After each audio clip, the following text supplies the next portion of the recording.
ఈరోజు మేము చూస్తే నేను ఇంత మునిపే పవన్ కళ్యాణ్ గారు కూడా ఒక మాట చెప్పారు, చాలా మంచి మాట కూడా.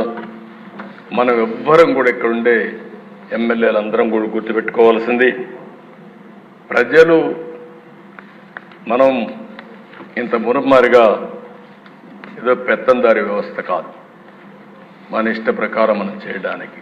నేను అందుకనే మా వాళ్ళని చాలా స్పష్టంగా అడుగుతున్నా, ఇప్పుడు కూడా మళ్ళీ అపీల్ చేస్తున్నా పోలీసులు కూడా, నేను ఎక్కడైనా పోతే సెక్యూరిటీ కోసం ఒక్క నిమిషం మీరు ట్రాఫిక్ ఆపి పంపించండి.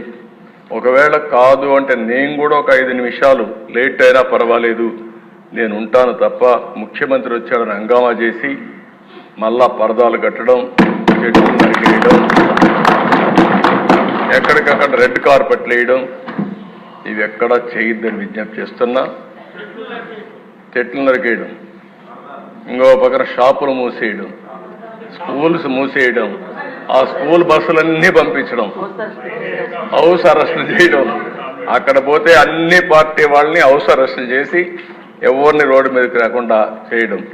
ఏం పర్వాలేదు, నా మీద ఒక రాయి వేసినా భరించడానికి సిద్ధంగా ఉన్నా.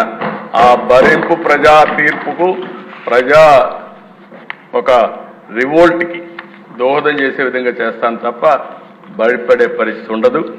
కాబట్టి ఎవ్వరు కూడా అలాంటి చేయొద్దని చెప్పి కోరుతున్నా.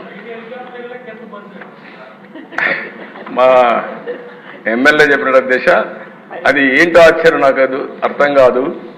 ఎందుకు ఆ పైశాచిక ఆనందం కూడా నాకు అర్థం కాదు. హెలికాప్టర్ పైన పోతుంది, రోడ్డు అంతా బంద్,